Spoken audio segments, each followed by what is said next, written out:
নমস্কার বন্ধুরা, সোমার রান্নাঘরের আরও একটা নতুন পর্বে আপনাদের সবাইকে স্বাগত। আজকে আমি ভিন্ন স্বাদের সম্পূর্ণ নিরামিষ একটা বাঁধাকপির রেসিপি আপনাদের সাথে শেয়ার করতে চলেছি। এইভাবে রান্না করলে বাঁধাকপির তরকারিটা অসাধারণ খেতে হয়। বাঁধাকপির অনেক তরকারি খেয়েছেন, একবার এইভাবে রান্না করে খেয়ে দেখুন। আশা করি আপনাদের প্রত্যেকেরই ভীষণ ভালো লাগবে। তো চলুন দেরি না করে রেসিপিটা দেখে নেওয়া যাক। আজকে দারুণ স্বাদে বাঁধাকপির রেসিপিটা করার জন্য দেখুন আমি এখানে একটা মিডিয়াম সাইজের বাঁধাকপি নিয়েছি। সাইজটা মিডিয়াম সাইজের, তবুও বাঁধাকপির ওয়েটটা কিন্তু 800 গ্রাম। খুব ঠাসা বাঁধাকপি। বাঁধাকপিটাকে দেখুন এইভাবে একটু ঝিরি করে কেটে নিচ্ছি। বাঁধাকপিটা কাটার আগে এই গোটা অবস্থা ভালোভাবে ধুয়ে নিয়েছি, কাটার পরে ধোয়ার প্রয়োজন নেই। গোটা বাঁধাকপিটাকেই আমি এইভাবে কেটে নিয়েছি। আর এদিকে নিয়েছি দুটো মিডিয়াম সাইজের নতুন আলু। খোসাটা ছাড়িয়ে নিয়ে এভাবে একটু বড় করে টুকরো করে কেটে নিচ্ছি। এভাবে একটু বড় করে টুকরো করে কেটে দেবেন, তাহলে রান্নাটা করতে আমাদের সুবিধা হবে, এবারে গলে যাবে না। এদিকে একটা মশলা তৈরি করে নেব, তার জন্য মিক্সচার জারে নিয়ে নিচ্ছি 3টে কাঁচা লঙ্কা আর 2 ইঞ্চি মতো আদা এইভাবে টুকরো করে কেটে দিয়েছি। তারপর দেখুন জল না দিয়ে এইভাবে একটু দানা করে পেস্ট করে রেখেছি, সাইডে রেখে দিলাম। মশলা রেডি। আরও একটা মশলা রেডি করে নেব, তার জন্য একটা ছোট বাটিতে নিয়ে নিচ্ছি 1/2 চা চামচ হলুদ গুঁড়ো, 1 চা চামচ ধনের গুঁড়ো, 1 চা চামচ জিরের গুঁড়ো আর সামান্য একটু লঙ্কার গুঁড়ো দিয়ে দিলাম। মনে রাখতে হবে কাঁচা লঙ্কা দিয়েছি, সেই বুঝেই লঙ্কাটাকে দিতে হবে। এবার একটু জল দিয়ে মশলাটাকে ভিজিয়ে রেখে দেবো রান্নার প্রথমেই, তাহলে মশলাটা ফুলে যাবে। আর এদিকে দেখুন নিয়েছি 50 গ্রাম সোনা মুগ ডাল। ডালটাকে একটু ভেজে নেব, তার জন্য গ্যাস অন করে কড়াই বসিয়ে দিয়েছি। দিয়ে দিলাম কড়াতে ডালগুলো। গ্যাসের ফ্লেমটাকে মিডিয়ামে রেখে প্রায় 2-3 মিনিট সময় নিয়ে এভাবে নাড়াচাড়া করে ডালগুলোকে ভেজে নিতে হবে। নাড়াচাড়া করতে দেখবেন 2-1টা ডাল কালারটা চেঞ্জ হয়ে গেছে আর সুন্দর একটা গন্ধ বেরিয়েছে। তখন ডালটাকে নামিয়ে নিয়ে ধুয়ে রাখতে হবে। আমার ডালটা ভাজা হয়ে গেছে, আমি একটা বাটিতে ঢেলে নিয়েছি। আর দেখুন ডালটাকে একবার ধুয়ে নেব, খুব বেশি ধোয়ার দরকার নেই, তাহলে মুগ ডালের গন্ধটা চলে যাবে। একবার ধুয়ে জলটা ছেঁকে এইভাবে এই অবস্থায় রেখে দিতে হবে। চলে যাচ্ছি পরের স্টেপে। আবারও গ্যাস অন করে কড়াই বসিয়ে দিয়েছি। দিয়ে দিচ্ছি সাদা তেল। আমি রান্নাটা সাদা তেলে করছি, আপনারা চাইলে সর্ষের তেলেও করতে পারেন, চাইলে পছন্দ মতো যে কোনো রান্নার তেল দিয়েই করতে পারেন। তেল গরম হয়ে গেলে দিয়ে দিলাম 1/2 চা চামচ গোটা জিরে, একটা শুকনো লঙ্কা আর একটা তেজপাতা এইভাবে টুকরো করে দিয়েছি। লো ফ্লেমে কয়েক সেকেন্ডের জন্য ভেজে নেব। ফোড়নের সুন্দর একটা গন্ধ বেরিয়ে গেলে এখানে আমি যোগ করে দিচ্ছি কেটে রাখা আলুগুলোকে ভেজে নেব। দিয়ে দিচ্ছি পরিমাণ মতো লবণ আর একটু সামান্য হলুদ গুঁড়ো। লবণ আর হলুদ দিয়ে প্রায় 2-3 মিনিট সময় নিয়ে মিডিয়াম লো ফ্লেমে আলুগুলোকে একেবারে লালচে করে ভেজে নেব। দর্শক বন্ধুরা, আজকের পুরো ভিডিওটা দেখে কেমন লাগলো কমেন্ট বক্সে জানাতে ভুলবেন না। ভালো লাগলে অবশ্যই একটা লাইক করে শেয়ার করে দেবেন। আমার থেকে এইরকমই নতুন রেসিপির আপডেট পাওয়ার জন্য চ্যানেলটাকে সাবস্ক্রাইব করে সাথেই থাকবেন। বেল বাটনটা অল করে দিলে আমার দেওয়া যে কোনো রেসিপির আপডেট সবার আগে আপনাদের কাছে পৌঁছে যাবে। ফেসবুক থেকে ভিডিওটা দেখে থাকলে সোমার রান্নাঘর পেজটাকে ফলো করার অনুরোধ রইল। দর্শক বন্ধুরা, এইরকমই আরও অনেক নিরামিষ আমিষ রেসিপি রয়েছে আমার আহারি বাহার রান্নাঘর চ্যানেলে, চাইলে সেখানেও দেখে নিতে পারেন। নতুন প্রচুর রেসিপি রয়েছে। দেখুন আলুটাকে প্রায় 2-3 মিনিট সময় নিয়ে ভেজে নিয়েছি। লালচে হয়ে ভাজা হয়ে যাওয়ার পর এখানে আমি যোগ করে দিলাম আদা আর কাঁচা লঙ্কার পেস্টটা। আদা কাঁচা লঙ্কার পেস্টটাকেও কাঁচা গন্ধ যাওয়া পর্যন্ত একটু ভেজে নেব। আদা কাঁচা লঙ্কার পেস্টটাকেও ভেজে নিয়েছি। এবার আমি যোগ করে দিচ্ছি ভিজিয়ে রাখা মশলাটা আর সাথে কেটে রাখা টমেটো।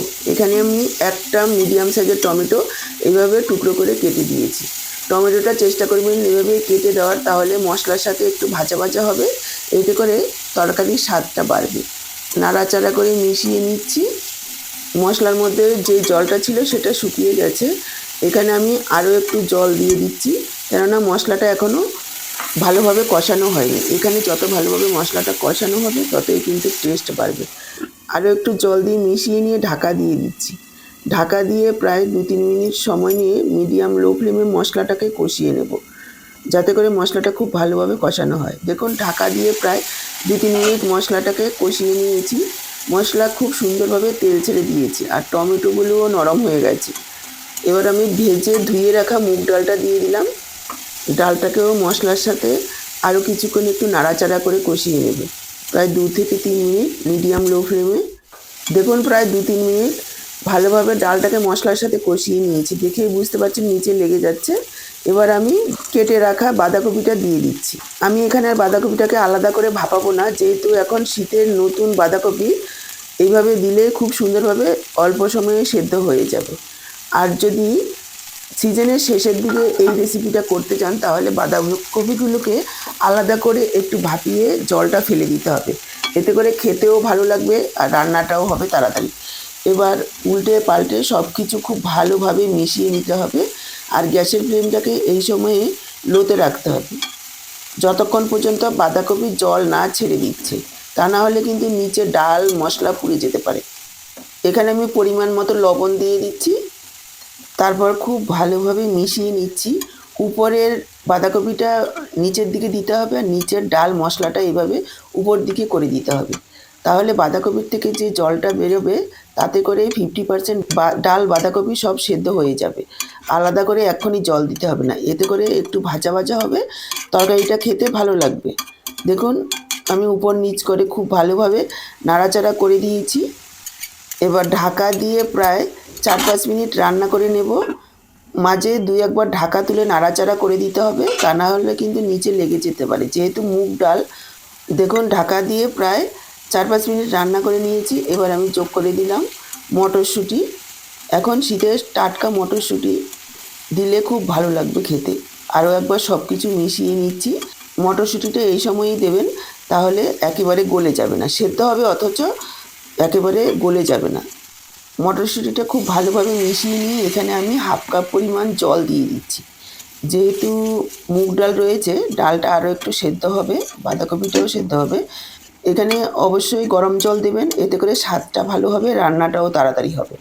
মিশিয়ে নিয়ে ঢাকা দিয়ে দিচ্ছি। ঢাকা দিয়ে আরও 4-5 মিনিট রান্না করে নিতে হবে। দেখুন ঢাকা দিয়ে আরও 4-5 মিনিট রান্না করে নিয়েছি। বাঁধাকপি, ডাল, আলু খুব সুন্দরভাবে সেদ্ধ হয়েছে। ডালটাকে এইভাবেই সেদ্ধ করে নিতে হবে। আলুটাও দেখুন নতুন আলু বড় করে কেটে দিয়েছি, তাও সুন্দরভাবে সেদ্ধ হয়েছে অথচ গলে যায়নি। ডালটাকেও এইভাবেই সেদ্ধ করতে হবে। দেখুন টিপ দিলে একেবারে গলে যাচ্ছে অথচ গোটা আছে, এরকম থাকলে খাওয়ার সময় মুখে পড়লে খেতে ভীষণ ভালো লাগবে। এবার আমি দিয়ে দিচ্ছি 1 চা চামচ চিনি। মিষ্টিটা আপনারা স্বাদ অনুযায়ী দেবেন, তবে একটু মিষ্টি দেওয়ার চেষ্টা করবেন, যেহেতু সম্পূর্ণ নিরামিষ বাঁধাকপি, একটু মিষ্টি দিলে খেতে ভালো লাগবে। আর যারা চিনি পছন্দ করেন না তারা চাইলে গুঁড়ও দিতে পারেন। আরও একবার ভালোভাবে মিশিয়ে নিচ্ছি। তারপর দিয়ে দিচ্ছি 1/2 চা চামচ গরম মশলার গুঁড়ো আর 1 চা চামচ ঘি। ঘিটা অপশনাল, দিলে খেতে ভালো লাগবে।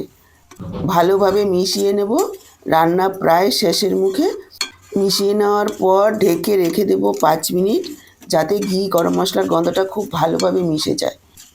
ভালোভাবে মিশিয়ে নিচ্ছি আর দেখুন আরও 2 মিনিট মতন একটু রান্না করে নিয়েছি, যাতে জলজলে ভাবটা একেবারেই না থাকে। দেখেই বুঝতে পারছেন নিচে লেগে লেগে যাচ্ছে, এভাবেই জলজলে ভাবটা শুকিয়ে নেবেন। যদি জলজলে ভাবটা থেকে যায় তাহলে কিন্তু খেতে ভালো লাগবে না। এবার ঢেকে রেখে দিলাম 5 মিনিট। 5 মিনিট পর দেখুন আমি সার্ভ করে দিচ্ছি। এটা আপনারা গরম ভাত, রুটি, খিচুড়ি যা দিয়েই খাবেন না কেন ভীষণ ভালো লাগবে। তাহলে আজকে এই পর্যন্ত, আবার দেখা হবে নতুন কোনো রেসিপির সাথে। সবাই ভালো থাকুন, সুস্থ থাকুন। আপনাদের সবার সুস্থতা কামনা করে এখানেই শেষ করছি। সবাইকে অসংখ্য ধন্যবাদ পুরো ভিডিওটা দেখার জন্য।